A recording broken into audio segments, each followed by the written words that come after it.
26 नवंबर की शाम मुंबई की सड़क पर जिंदगी अपनी रफ्तार से चल रही थी। अपने कल से अनजान हर कोई अपने काम में व्यस्त था। किसी ने बुरे सपने में भी नहीं सोचा था कि आने वाले कुछ ही घंटों के बाद मुंबई में एक ऐसी तबाही होगी जिससे ये शहर कभी नहीं भूल पाएगा। मुंबई को दहलाने के लिए आम कपड़ों में दिखने वाले 8 लड़के एक स्पीड बोट पे उतरते हैं। इतने नॉर्मल दिखने के बावजूद वहां के स्थानीय लोगों को उन पर शक होता है। भरत तोमर नाम के एक व्यक्ति को ये लड़के बहुत अजीब और रहस्यमय लगते हैं। उन्होंने फौरन सभी लड़कों को रोका और ये पूछा कि वे यहाँ क्या कर रहे हैं और कहाँ जा रहे हैं। अभी सवाल से पहले तो वो घबराए, लेकिन फिर किसी ने खुद को स्टूडेंट बताया तो किसी ने कुछ और। इतने में ही उन लड़कों में से एक जोर से चिल्लाता हुआ बोला, अपने काम से कम रखो।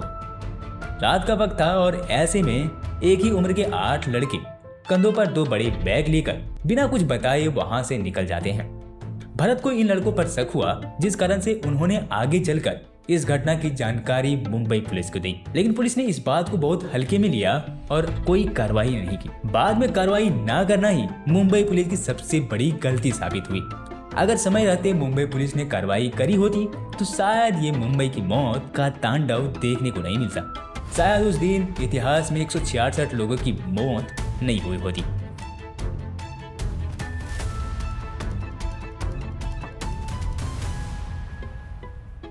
अब वहां से निकलने के बाद सभी लड़के 2 ग्रुप में बढ़कर निश्चित लक्ष्यों की तरफ निकल पड़े। इन लक्ष्यों में CST railway station, Taj Mahal palace hotel, leopard cafe और नरमीन हाउस भी शामिल थे। ये सारी जगह वहां से कुछ ही दूरी पर मौजूद थे। हालांकि समुद्र के रास्ते में आई बोट में 8 लोगों की मैंने बात करी, लेकिन उनमें 10 लोग थे।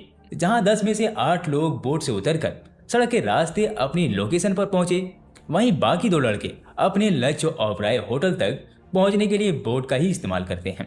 एक तरफ जहां ये लड़के अपने मंसूबों को पूरा करने के लिए तेजी से अपनी लोकेशन की ओर बढ़ रहे थे, वहीं दूसरी ओर मुंबई हमेशा की तरह अपने धुन में व्यस्त चल रही थी। अब अचानक मुंबई गोलियों की तड़तड़ाहट से थर्रा उठी। अब यहाँ तक आपने वीडियो को देख लिया है तो वीडियो को लाइक और चैनल को सब्सक्राइब जरूर करें। अब आगे बढ़ते हैं वीडियो में। इस धमाके और अंधाधुंध गोलीबारी की शुरुआत छत्रपति शिवाजी टर्मिनल से हुई। छत्रपति शिवाजी टर्मिनस मुंबई की सबसे व्यस्त रेलवे स्टेशनों में से एक है। उस दिन पटना जाने वाली ट्रेन कुछ घंटे देरी से चल रही थी। यात्रियों को यह कहाँ पता था कि ये देरी उनके लिए जानलेवा साबित होने वाली है। इस्माइल खान और अजमल कसाब नाम के ये 2 लड़के एक साथ स्टेशन पर पहुंचे और एक ऐसे खौफनाक मंजर को अंजाम दिया जिसका अंदाजा कोई भी लगा नहीं सकता था। यहाँ पहुंचकर जहां कसाब पागलों की तरह हंसते हुए AK-47 से ताबड़तोड़ गोलियां चलाने लगा, तो वहीं इस्माइल खान चारों तरफ हैंड ग्रेनेड फेंकने लगा। किसी को अंदाजा भी नहीं था कि क्यों और किस कारण से उन पर गोलियां चलाई जा रही है। चारों ओर बस गोलीबारी और चीखने चिल्लाने की आवाज गूंज रही थी। लगातार गोलियों और बम धमाकों से लोग डर कर इधर उधर भागने लगे। रेलवे पुलिस ने उन्हें रोकने की कोशिश तो की, लेकिन आतंकियों की भारी हथियारों के आगे वो टिक नहीं पाए और शहीद हो गए। इसी बीच रेलवे स्टेशन के एक कर्मचारी विष्णु दत्ता राम ने अपनी जान की परवाह न करते हुए अनाउंसमेंट करके सभी यात्रियों को आगाह किया कि स्टेशन छोड़कर अपनी जान बचाएं। अब इसके कारण से कई लोगों की जान बच पाई, लेकिन आतंकियों का हमला इतना भयानक था कि केवल 1 घंटे के अंदर ही 58 लोगों की मौत हो चुकी थी और 104 लोग बुरी तरह से घायल हो गए थे। जब सीएसटी रेलवे स्टेशन पर गोलीबारी चल ही रही थी कि तभी मुंबई पुलिस को इस घटना की सूचना मिली। लेकिन इससे पहले कि मुंबई पुलिस कोई कार्रवाई करती, एक और खूनी खेल शुरू हो चुका था और इस बार ये निशाना मुंबई के लियोपार्ड कैफे थी। उन्हीं 10 में से 2 आतंकी शोएब और नाजिर ने वहां पे नरसंहार चालू कर दिया। लियोपार्ड कैफे में अपनी शाम को हसीन बनाने के लिए जितने भी लोग आए हुए थे, उन्हें तनिक भी अंदाजा नहीं था कि ये रात उनके लिए आखिरी रात साबित होगी। वे खुशी और जश्न के माहौल में खोए हुए थे कि तभी 2 जवान लड़के अपने हाथों में हथियार लिए हुए कैफे में घुसे और बैठे हर शख्स पर अंधाधुंध फायरिंग शुरू कर दी।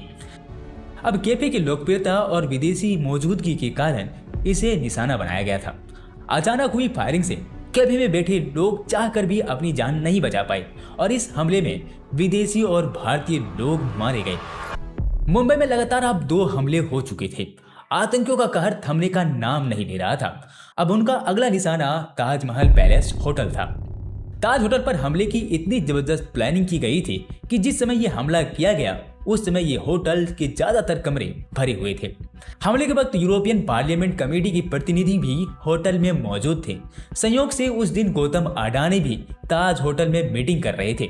जैसे ही अडानी बाहर निकलने लगे, उनकी टीम ने एक और मीटिंग के बारे में बताया, जिस कारण से वापस वो मीटिंग रूम में चले गए।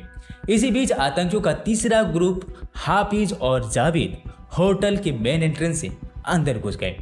उनके होटल में प्रवेश करते ही ताज होटल गोलियों और बम के धमाकों से गूंज उठा। अडानी की टीम ने उन्हें तुरंत ही किचन के जरिए बेसमेंट में पहुंचा दिया, जहां वे रात भर छिपे रहे और सुबह मार्कोस कमांडो द्वारा सुरक्षित बचा लिया गया।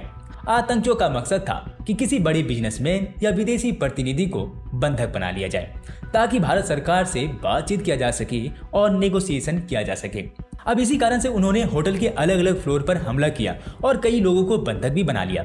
अब आगे की कार्रवाई में आतंकियों ने एक कमरे में चादरों और पर्दों पर आग लगा दी, लेकिन बंधक किसी तरह से बेडशीट के सहारे खिड़कियों के नीचे उतरकर अपनी जान बचाने में सफल रही। ताज होटल के इस हमले में 31 लोगों की जान चली गई थी।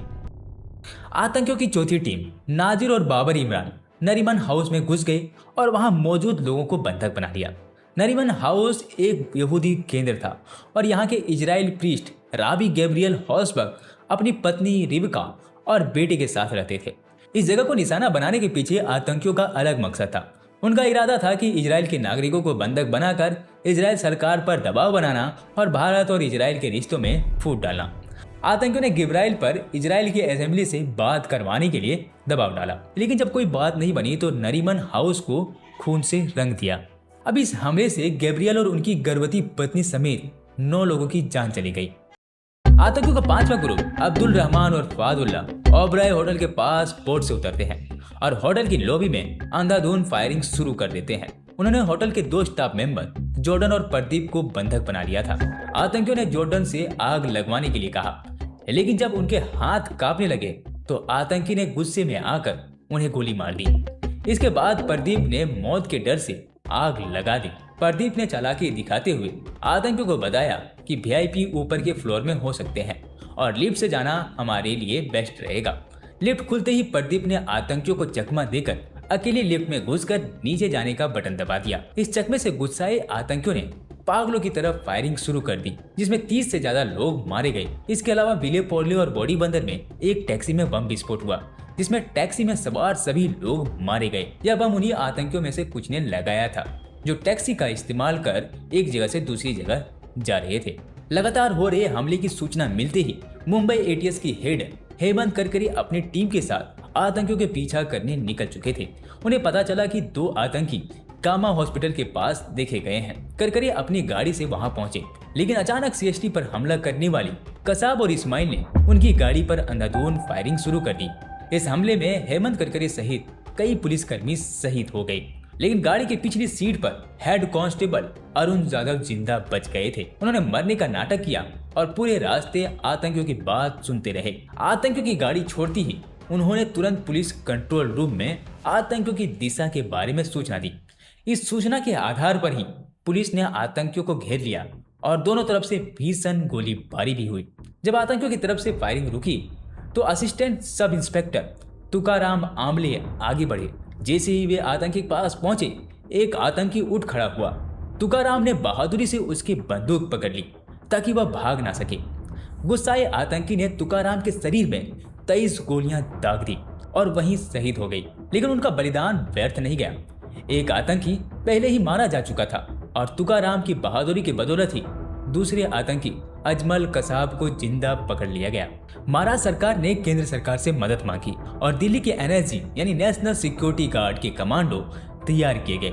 इस बीच मुंबई में मौजूद मार्कोस यानी मरीन कमांडो ने स्थिति को नियंत्रित करना शुरू कर दिया था।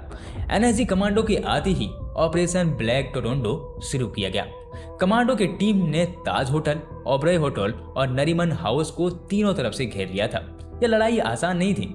आतंकी होटल के अंदर छिपे हुए थे और मीडिया के जो लाइव कवरेज थी ना, उनके कारण पाकिस्तान में बैठे उनके हैंडलर उन्हें कमांडोज की हरकतों के बारे में बता रहे थे। नरीमन हाउस में कमांडो गजेंद्र सिंह बिष्ट शहीद हो गई और ताज होटल में मेजर संदीप उन्नी कृष्णन ने अकेले ही 4 आतंकियों को सामना किया और उन्हें घेर लिया, लेकिन इस दौरान खुद शहीद हो गए। अंततः अपनी टीम के साथ मेजर संजय खंडवाल ने ताज होटल में वासवी रेस्टोरेंट में छिपे आतंकियों को ढूंढ निकाला और सभी को मार गिराया। 26/11 के हमले ने भारत के लिए एक बड़ी खुफिया विफलता को उजागर किया। इस घटना के बाद भारत सरकार ने आतंकवाद पर लगाम कसने के लिए 31 दिसंबर 2008 को नेशनल इन्वेस्टिगेशन एजेंसी NIA की स्थापना की। NIA के सेंटर देश के अलग अलग शहरों में खोले गए ताकि भविष्य में ऐसी घटनाओं में तेजी से कार्रवाई की जा सके। पकड़े गए आतंकी अजमल कसाब पर मुकदमा चलाया गया और 2010 में उसे फांसी की सजा सुनाई गई। 21 नवंबर 2012 को पुणे की जेल में उसे फांसी दे दी गई। इस हमले में 166 निर्दोष लोग मारे गए और 300 से ज्यादा लोग घायल हुए।